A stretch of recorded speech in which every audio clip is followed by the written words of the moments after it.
Runners got their first look and feel of what it was like to run on Max Air in 1987. In 2006, Nike again gave runners something they'd never experienced before: a full 360 degrees of air. It was revolutionary. Nike reinvented this marvel, making it more flexible and lighter than ever. Nike Air Max 2013. The Max Air unit has been completely redesigned, reinvented.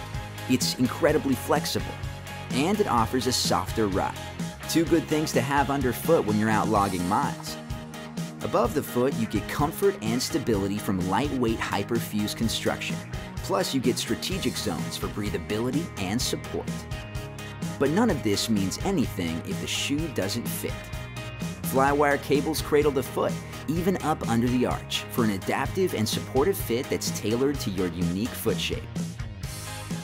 Nike Air Max 2013. The most flexible Air Max ever.